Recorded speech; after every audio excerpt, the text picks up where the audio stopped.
Hi everybody, TJ Mac Vintage Cards here. In today's video, I'm going to talk a little bit about the 1929 and 1930 World Series champions, Philadelphia Athletics. But before I do that, what's really cool about collecting, at least for me anyway, is that for those who do watch my channel on a regular basis, know that I acquire cards with set purpose, either being players I've learned about, players I've watched, some type of connection.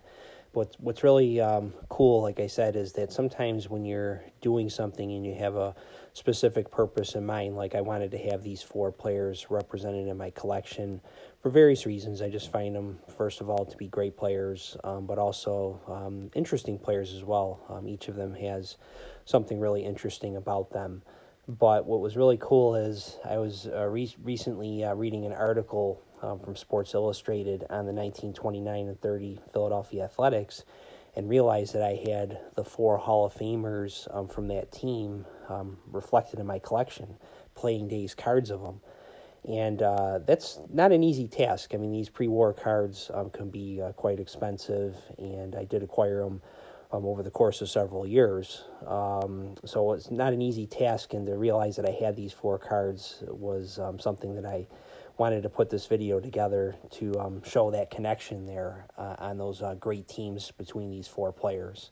So the 29 and 30 Philadelphia Athletics, as I said, had the four Hall of Famers in Jimmy Foxx, Al Simmons, Lefty Grove, and Mickey Cochrane. And in the Sports Illustrated article, that team was called the team that time forgot. And it spoke to the 27 Yankees who won 110 games in that season, and they're regarded as one of the best teams of all time. And in fact, though, most old-timers who played in that era and saw the 27 and 28 Yankees or actually played against them, and also the 29 and 30 Athletics, said those teams matched up so closely that they were nearly equal, with the A's given the nod in fielding and pitching, and the Yankees in hitting. Now, Willis Hudlin, who was 90 years old and won 157 games with the Indians between 1926 and 1940, had this to say: "I pitched against both of these teams, and you could flip a coin." And that's what he had said in the Sports Illustrated article. They both had power in pitching. A game would be decided on who was pitching and what kind of a day he had. You could throw a dart between them. It was said, though, that the Yankees did not have any catcher that could match Mickey Cochrane during that time. This was before Bill Dickey. So those 27 and 28 teams, I believe, platoon catchers on those teams. And again, they didn't have anybody like Cochrane. And they didn't have a dominant starting pitcher like Lefty Grove on those teams as well. So that certainly would be an edge for the Philadelphia A's.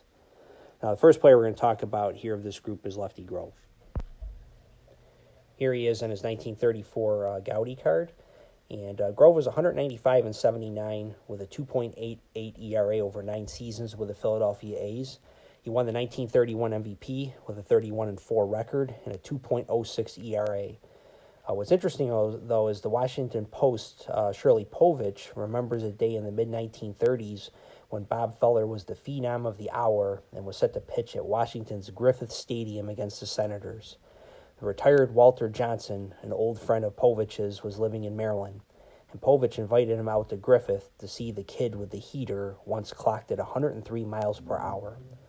Now, Walter was the most modest man you would ever want to know, said Povich, and he's looking at Feller for a couple of innings and saying, "Oh, he's fast." Then a little while later he says, "Oh my, he is fast." And then Povich popped the question to him, "Does he throw as fast as you did?" And Walter said, "No. And I don't think he's as fast as Lefty Grove." Grove's best fastball came in at the letters and rose out of the strike zone. And it was Cubs shortstop Woody English who faced Grove, and he said this: "If you looked at that fastball, it would be a ball. But if you had 2 strikes on you, you couldn't take it. It was that close, and Grove had such great control." Here's Mickey Cochrane on his 1934 Diamond Stars card. And he played with the Philadelphia A's from 1925 to 1933. He won the 1928 MVP with the A's. He hit .321 with 1,317 hits and 1,167 games as a catcher with the A's. Just a fantastic offensive player, of course, but also He could really handle catchers well. They called him like a prodigy violin player. He could just play those pitching staffs so well when he caught, and was an outstanding defensive catcher at the same time. So just really one of those complete players from that era. And unfortunately, his career ended sooner than it should have when he got hit by a ball and just never really fully recovered from it.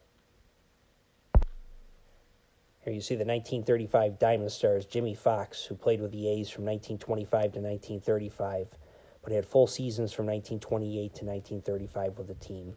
He won back-to-back MVPs in 1932 and 1933. In 33, he won the American League Triple Crown with a .356 average, 48 home runs, and 163 RBIs.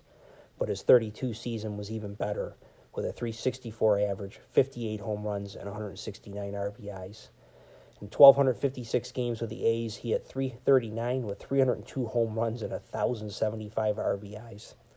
What's interesting story about him, though, was Lefty Gomez, who pitched with the Yankees, another lefty, and he's a Hall of Famer with the Yankees, and he threw a ball one time to Foxx that was driven into the upper deck in Yankee Stadium, and it splintered the back of a seat. Now, many years later, Gomez was sitting at home with his wife watching U.S. astronauts on television as they walked on the surface of the moon, collecting rocks in a sack. At one point, an astronaut picked up what appeared to be a white object. "I wonder what that is," said Gomez's wife. "That's the ball that Foxx hit off me in New York," Gomez replied. That's the kind of power Jimmy Foxx had. Here's Al Simmons and his 1934 Diamond Stars, and he was a Hall of Fame outfielder, predominantly right field. Played with the A's from 1924 to 1932.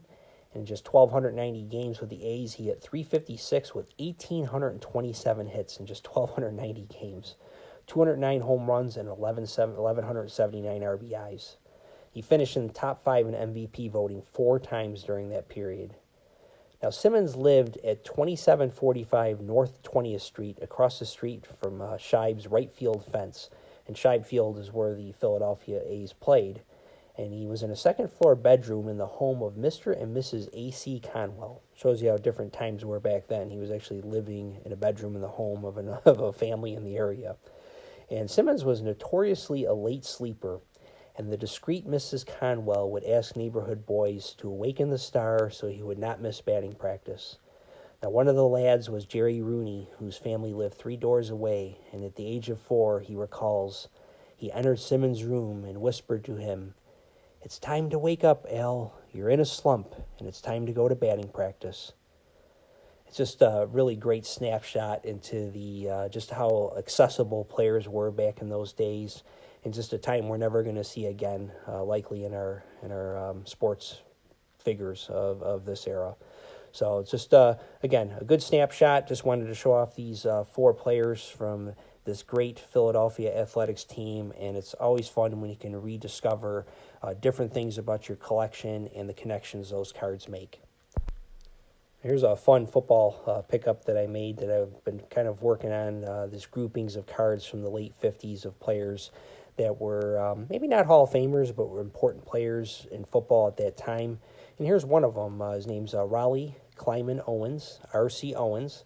And he went to the College of Idaho, where he was offered a contract by the Minneapolis Lakers, which later became the L.A. Lakers. And the funny thing is, his roommate was Lakers Hall of Fame forward Elgin Baylor. So he went to college at the same time and played basketball at the College of Idaho with Elgin Baylor. And R.C. Owens was 6'3". He was a great big wide receiver, especially for that day. Jerry Rice compared him to Kelvin Johnson, just a kind of a freakish type athlete. And there was a game in October of 1957 where the 49ers were losing 31-28 to the Lions, And it was getting to the end of the game there. Like I said, time was running out. And Y.A. Tittle, who we see right here, heaved a pass up to R.C. Owens in the end zone, and he was covered by 2 defensive backs, but he had such great leaping ability, he just jumped up in the air and grabbed it. And his nickname was Alley-oop, and that was the name of the play, and they used it several times. Not just Y.A. Tittle did it, but also his successor at quarterback, John Brody, would throw the alley-oop, and that was actually R.C. Owens' nickname, was Alley-oop, or they call him Oops. And he did have a 1,000-yard season in an era where 1,000-yard seasons were not prevalent in 1961. And a very good player for his time, and somebody that just doesn't really get remembered in the current day of football, probably as much as he should. But just a good name from the past, and I'm real happy to add this card to my 49ers grouping. The other thing that's interesting about the R.C. Owens card is that I showed these three cards in a video not too long ago, and it's the Jim Taylor rookie with the Green Bay Packers, which is 59 tops. But as you can see here, this Jim Taylor doesn't look like this Jim Taylor or this Jim Taylor.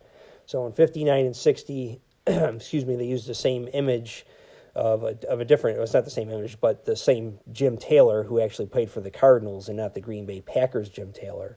So we didn't see the true Jim Taylor on a nationally issued card until 61 Topps and 61 Flair Football. So I think it's kind of interesting that Topps made that mistake twice, but they also did the same thing with R.C. Owens. Now, I actually don't have the 58 Topps card of R.C. Owens, which I guess would be his rookie card. You can see San Francisco 49ers, halfback, R.C. Owens. The problem is this gentleman doesn't look anything like this gentleman, and this is R.C. Owens with the 49ers. So this actually here is Don Owens, who played with the Pittsburgh Steelers. In this picture, you can see him in the Steelers uniform. He was drafted by them, but he actually played with the Redskins. But you can see him here in the uniform of the team that drafted him, but he never actually played a game with them. Now, Don Owens was a defensive tackle and offensive tackle, and again, no affiliation with R.C. Owens, just another mess up by Topps.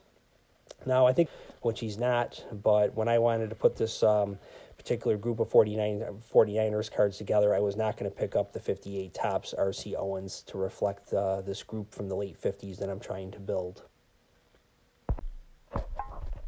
Just look at this great group of 49ers cards and just players I want to have depicted from that team of that era that surprisingly never won a Super Bowl. Just want to say also rest in peace to Hugh McElhenney, the King, who was a Hall of Fame running back with the 49ers then, who recently passed away. So just showing you again how these cards can go together. I showed off these cards, the Joe Perry, Tittle, Billy Wilson, and Hugh McElhenney and Leo Nomolini in a video I had done recently profiling the 1958 season and how it changed football going forward. And I wanted to add this R.C. Owens to the group as well. Everybody have a great weekend, and we'll talk again soon.